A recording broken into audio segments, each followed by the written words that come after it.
L'année 2017 nous prouve une nouvelle fois que Disney est au sommet dans le domaine du cinéma. Pas plus tard que l'année dernière, Disney a établi un record dépassant la barre symbolique des 7 milliards de dollars.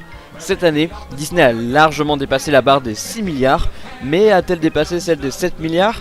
Il est encore trop tôt pour le savoir. En tout cas, Disney nous a encore gâtés cette année avec le line-up de films annoncés. 4 grands studios nous avaient promis encore de superbes productions. Pixar, Marvel, Lucasfilm et Walt Disney Pictures. Pour Pixar, nous avons eu le droit à Cars 3 et Coco. Marvel nous a offert les Gardiens de la Galaxie Volume 2, Spider-Man Homecoming et Thor Ragnarok. Lucasfilm a bien entendu Star Wars 8, et pour Walt Disney Pictures, La Belle et la Bête en version live et Pirates des Caraïbes 5, La Revanche de Salazar. Dans cette vidéo, je vais vous faire un classement totalement subjectif, alors merci de ne pas écrire un commentaire « Ce que tu dis c'est de la merde !» Ce classement est vraiment sur mon avis personnel et mon ressenti. Disney avait annoncé du très lourd, mais personnellement, 2017 fut une année de la déception. Bref, voici mon classement.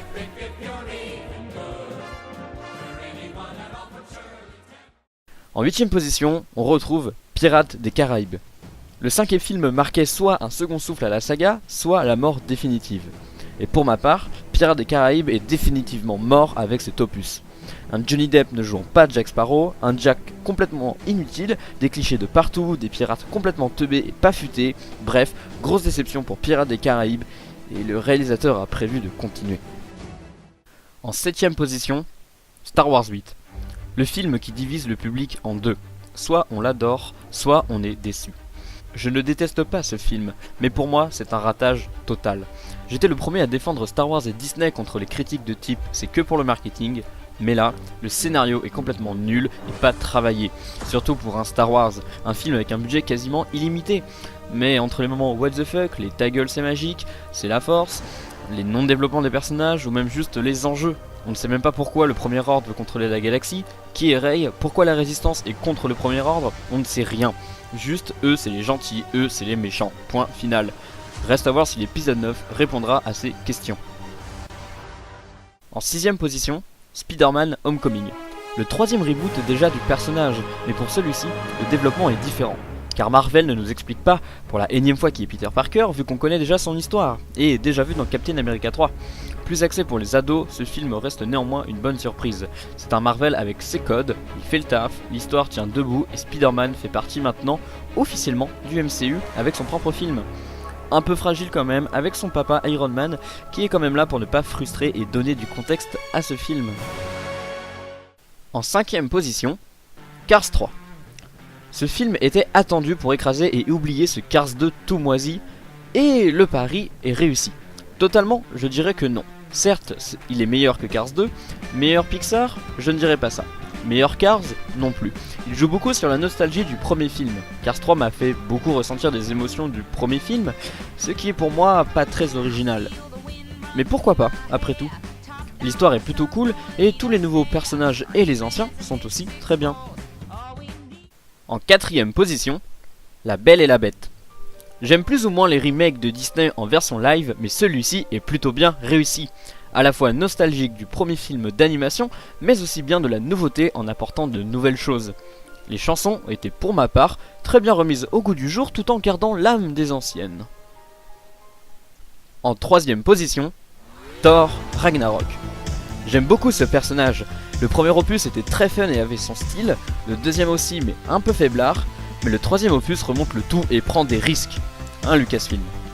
On pourrait penser que le nouveau style de Thor reprend les codes des Gardiens avec son côté années 80. Oui, mais non.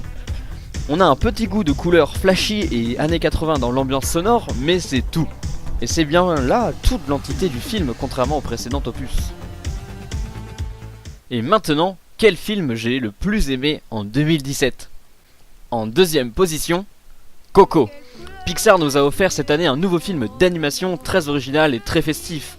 Le thème abordé est difficile, surtout pour les plus jeunes, mais Pixar a réussi à nous expliquer de manière simple et compréhensive. Bon, j'entends dire que c'est l'un des meilleurs Pixar ? Clairement non. Je lui trouve quand même plein de petits points négatifs, non pas parce que je suis là pour ça, mais oui, Coco est une bouffée d'émotion, mais que j'ai vu venir à des kilomètres.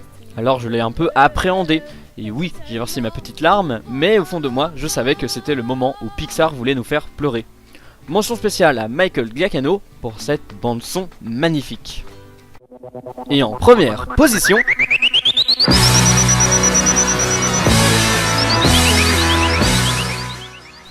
Les Gardiens de la Galaxie Volume 2. Pour moi, c'est le meilleur film de cette année. Les Gardiens font partie de mon univers préféré chez Marvel, mais avec le second opus, c'est clairement mon univers préféré. Ils sont juste au-dessus de tout le monde.